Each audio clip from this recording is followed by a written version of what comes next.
Las gracias, los dos, a todos los telespectadores que están reaccionando muy bien a este espacio. Estamos teniendo muchos mensajes, sobre todo con el tema que hablamos la semana pasada sobre la mutilación genital femenina, lo cual nos demuestra que hay un interés en esta sección de que queramos ampliar y de que queramos seguir hablando con esas cosas. Tanto es que a lo mejor me está plantando Taufik hacer un capítulo 2, ¿no?, de lo que hablamos la semana pasada. La verdad que sí, teniendo en cuenta los comentarios de la gente, sería pues apropiado darle otra oportunidad. Sobre todo cuando nos lo están pidiendo. Bueno, el mito sobre el que vamos a hablar hoy, el mito que me ha planteado Taufik, tiene que ver sobre el Islam y la ciencia. Lo que está extendido el mito, siempre empezamos enunciándoselo en Occidente, es que en general los países musulmanes son atrasados, porque el Islam no se puede adaptar a las condiciones cambiantes, no pueden asimilar la ciencia moderna.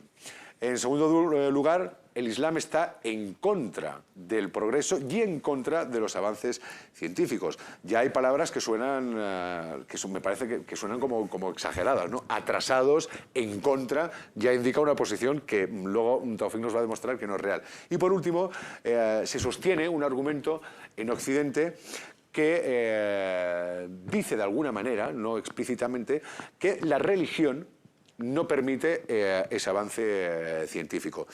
Entonces, estos son los mitos de los que vamos a hablar hoy. Entonces, en principio, hay que decirle un no, un sí o un no es así, pero. Desde luego, no. Pero vamos analizando y matizando cosas.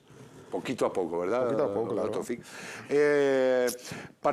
Vamos a partir de otro mito histórico que se creó un poco como para justificar todo esto. Data del año 644, la toma de Alejandría, con la quema de la biblioteca, cosa que se achaca a un califa, ¿no?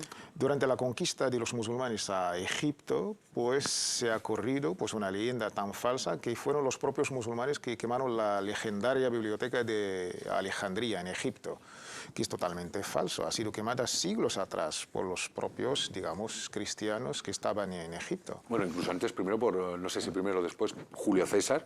Esto ya de una manera paulatina, lo que quedaba. Vale. Julio César. El caso es que en el libro, en la enciclopedia, lo que pone es que el califa Omar, si mal no sí, el segundo califa. Pero además, si me permites citar, ¿no?, lo que se supone que dijo Omar es una barbaridad.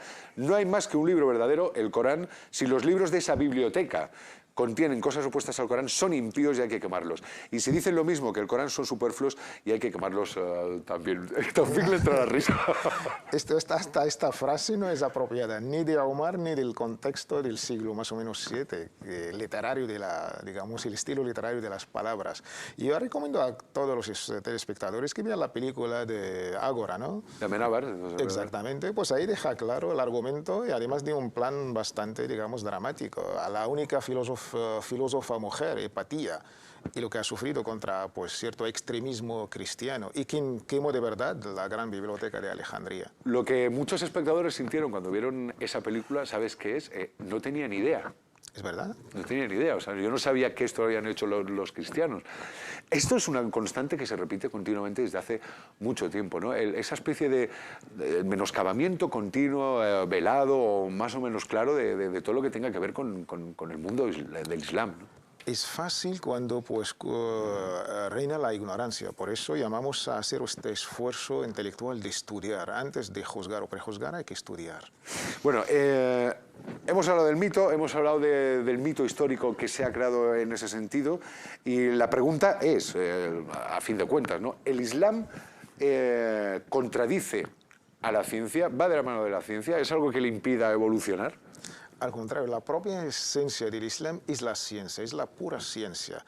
Hacemos un llamamiento a todos los telespectadores que la pregunta que hacemos a todos, ¿cuál es la primera alea, versículo que ha sido pues, revelado a nuestro mensajero Muhammad, la paz de Allah sea sobre él?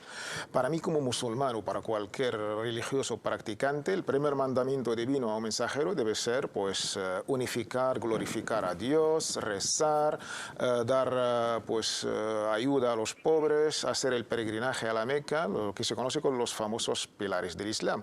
Pues ni uno de estos 5 pilares. La primera alía, versículo que ha sido revelada a nuestro mensajero ha sido Iqra, que en árabe significa leer en imperativo. Lee a alguien que es Mohammed analfabeto en una sociedad de analfabetos. Lo vamos a ver ahora mismo en la pantalla, pero recálcame, Taufik, es la primera palabra que aparece en el Corán. Que ha sido revelada, que ha sido revelada a nuestro mensajero, Muhammad, la paz de Allah sea sobre Ahí lo él. tenemos, dice Alá glorificado sea, lee en el nombre de tu Señor, quien creó todas las cosas. Creó al hombre de un cigoto, lee que tu Señor es el más generoso. Enseñó la escritura con el cálamo y le enseñó al hombre lo que no sabía. Entonces, ese lee estaba recalcando que es un lee imperativo, o sea, que no es un, bueno, lee si te apetece o lee si no sé cuánto, sino que es una, no sé si obligación. Es obligación. Esta es la base de toda ciencia, de todo saber, de todo conocimiento, a base de la lectura, de la recitación. Esta es la base incluso de toda una civilización. Porque ese lee está, o sea, es un lee, digamos, universal, ¿no? Entre comillas. Universal. Es un lee de conocimiento, de saber, ¿no? Los sabios, en contexto islámico, hablan de tres tipos de lectura. Leer el libro de Allah, el contexto teológico religioso, pues leer el universo y leer a tu propio cuerpo, a tú mismo. Estas tres cosas van conjuntas. Y esta armonía entre la ciencia, que es la parte material, y por supuesto, la parte en nombre de tu Señor, que es la parte espiritual. Este es el concepto islámico de esta ciencia, que es un medio para la felicidad en este mundo, en el otro. Me gusta lo de en el nombre de tu Señor. El Ikra, no sé si lo digo bien, Ikra. Sí. Bueno, más o menos voy a aceptarlo. Significa le imperativo, pero implica otra cosa muy importante que también exige el Islam, que es el raciocinio, ¿no? Exactamente. Cualquier responsabilidad legal que nos ordena el Islam, la primera condición, sino qua non, es tener razón, tener intelecto. Y ahí ya empieza pues esta responsabilidad legal. En árabe se llama taklif. Si toda persona pues que no, de una manera u otra, no tiene esta inteligencia o este razoncillo, el Islam le tiene pues como exento de toda responsabilidad legal. Hay una palabra, otra palabra, que es, la hemos mencionado hace un momento, yo te había preguntado si lo de leer es una obligación. Eso en la palabra árabe es ilm. El ilm es el equivalente. Ciencia, sabiduría, conocimiento. Exactamente. ¿Sabes? Esto es una palabra que me decías antes, que es una palabra que tiene mucha importancia en el Islam. Y es una palabra que, a diferencia que en Occidente que, tendemos a separar, ¿no? Pues ciencia, religión o incluso dentro de las ciencias fe y tal, es una palabra como que aglutina, ¿no? Ciencia, sabiduría... Todo el saber, todo el conocimiento, toda la ciencia. En el contexto occidental se ha separado pues estas separaciones, pero en el contexto islámico al contrario. El ilm es la ciencia, es el saber, el conocimiento. Uno de los nombres hermosos y más bellos y atributos que tiene Allah, Dios, es Al-Alim, el sabio, el omnisapiente. Incluso el profeta Muhammad sallallahu alaihi wasallam declaró en un famoso hadith, este hadith por supuesto, que el ilm es farida para todo musulmán, es una obligación, es deber de todo musulmán, hombre o mujer. Justo, la búsqueda de la ciencia es una obligación para todo el mundo musulmán, hombre y mujer. Claro, todo esto... Esta palabra ilm o saber o la ciencia se ha repetido en el Corán, ha sido mencionada unas 779 veces. Sus derivados, la palabra ilm. Para tener qué significa, qué estatuto tiene la palabra ilm, que tiene la ciencia, el saber en el mismo Islam. En el sagrado libro de Allah subhanahu wa ta'ala, el saber, el conocimiento, la ciencia, se ha mencionado 779 veces. Y lo que es relacionado al razoncillo, el intelecto, 49 veces. Sin hablar de los sinónimos, que ya pierdo la cuenta yo mismo.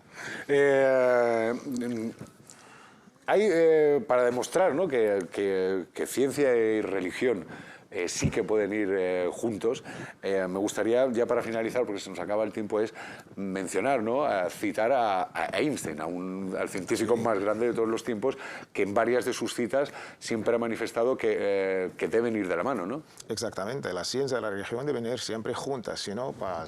¿Cómo era la frase? La ciencia sin la religión es coja, creo que era la frase. Y también decía por otro escritor grande francés, Anatole France, la ciencia sin conciencia es una ruina del alma. El concepto occidental de separar entre la ciencia, fe, razón, Galileo, Bruno, Copérnicos, no es el islámico. Yo estoy de acuerdo contigo, Creo que el desarrollo tecnológico de hoy en día va muchísimo más rápido que el desarrollo espiritual, lo cual nos deja en una situación difícil a la hora de manejar determinados inventos tecnológicos. Taufik, infinitas gracias. Me alegro de que estés aquí conmigo los martes, hoy miércoles, que ayer no lo pudimos hacer. Y nosotros seguimos adelante.